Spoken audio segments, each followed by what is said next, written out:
2001 não foi um bom ano para os Estados Unidos. Enquanto em setembro 2 aviões colidiram e derrubaram o World Trade Center, em abril um avião de espionagem colidiu com um MiG chinês nos mares do sul da China. E em fevereiro, um dos principais agentes do FBI foi preso em flagrante vendendo informações para a Rússia. Esse tinha sido um dos golpes mais duros na agência, fato que abalou a moral dentro da agência, que mal sabia que o seu péssimo ano só estava começando e que aquilo era na verdade apenas a ponta do iceberg. No vídeo de hoje vamos falar de como a União Soviética e depois a Rússia conseguiram se infiltrar na mais famosa agência de segurança do mundo, o FBI. Mas antes disso, não se esqueça de se inscrever no canal e compartilhar o vídeo com seus amigos. O seu apoio é a única coisa que me motiva a continuar com o canal, trazendo vídeos de geopolítica e inteligência genuína para vocês. O apoio de vocês é fundamental para que o canal continue a crescer. Meu nome é Adriano Peta e esse é o Geopolítica Mundial.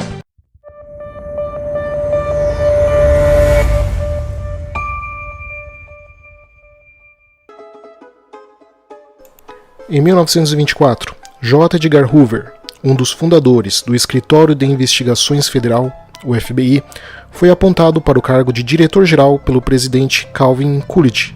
Nas décadas seguintes, sob o comando de Hoover, o FBI seria os olhos e ouvidos do governo dos Estados Unidos, monitorando radicais e agitadores, políticos e figuras públicas, fossem eles corruptos ou não. Participou de conspirações obscuras dignas de roteiros de filmes, mas principalmente procurou ativamente espiões. Hoover era frequentemente criticado por ignorar o problema do crime organizado nos Estados Unidos em uma época icônica da máfia, com figuras como Al Capone e Charles Luciano. Para Hoover, tal coisa como grupos criminosos organizados era ficção e não existiam, sendo que para ele os recursos do FBI deveriam ser focados em achar espiões soviéticos e seus informantes comunistas. Por mais absurdo que soe alguém achar que não exista crime organizado, o tempo demonstrou que a paranoia de Hoover não era infundada. O FBI eventualmente foi infiltrado por espiões com conexões com a União Soviética, que causaram estragos pesados na comunidade de segurança dos Estados Unidos. Earl Edwin Pitts nasceu em 1953 no estado de Missouri.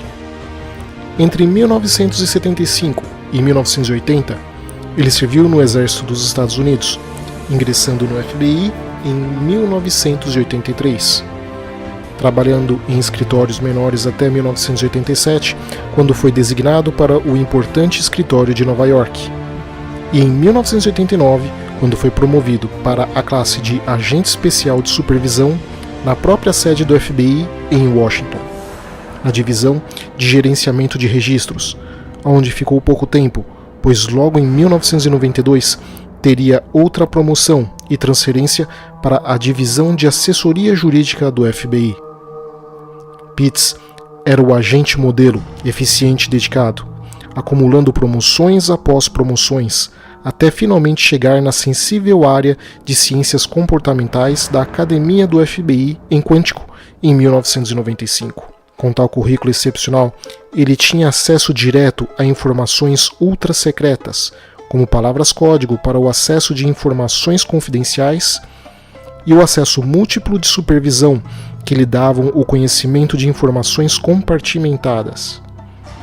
Ou seja, enquanto agentes hierarquicamente abaixo dele só sabiam partes das informações, para evitar que o quadro geral vazasse, Pitts tinha acesso a todas as áreas de informação, podendo montar o quebra-cabeça e saber exatamente quais operações e informações o FBI dispunha.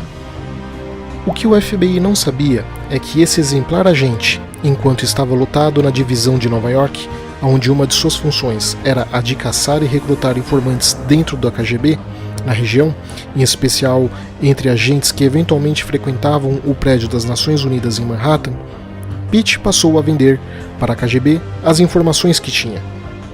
Entre elas, quais agentes soviéticos eram informantes, a identidade de agentes do FBI que estavam infiltrados e também quais agentes da KGB dentro dos Estados Unidos já haviam sido descobertos e estavam sob vigilância.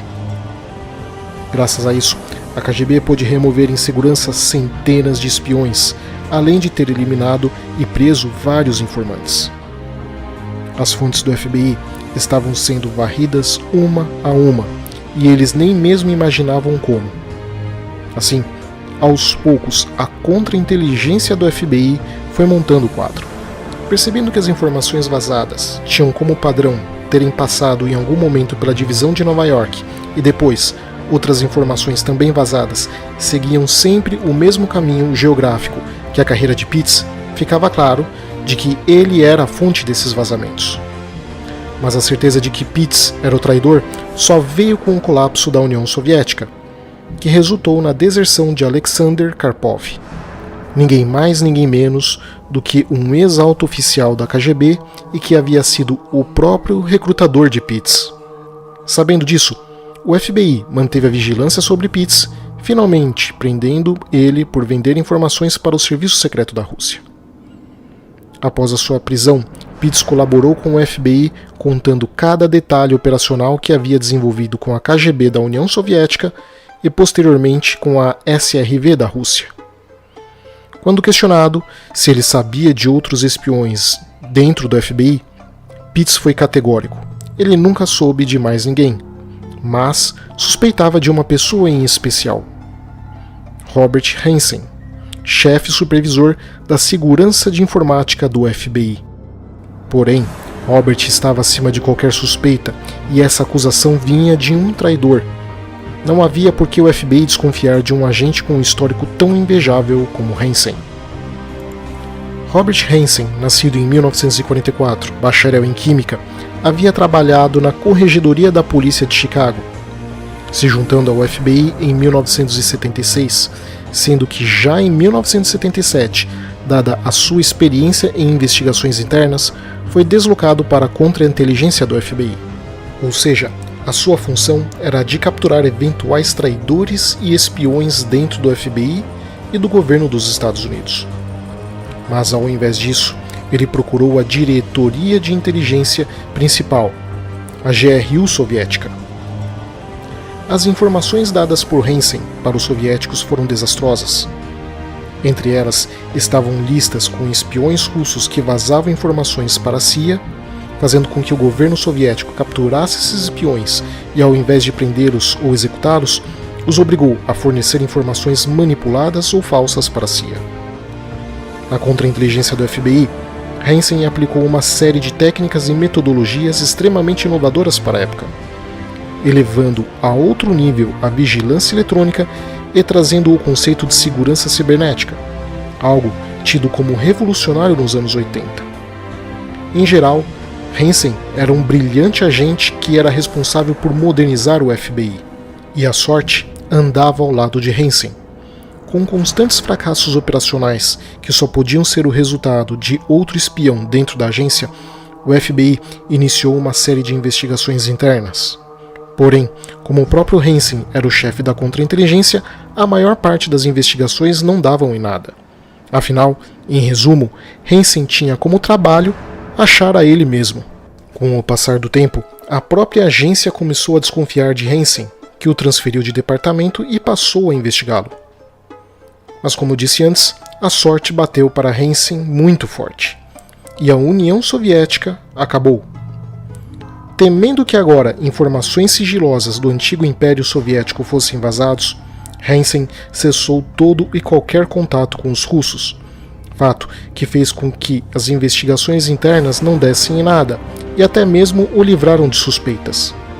E de fato, Hanssen estava certo em ficar de fora, pois, no meio do caos pós-soviético, a CIA descobriu que um traidor de dentro do governo dos Estados Unidos havia vazado anos antes, ainda em 1985, o nome de 3 informantes que trabalhavam para o FBI dentro do consulado da União Soviética em São Francisco, que foram chamados de volta para Moscou, aonde foram então presos.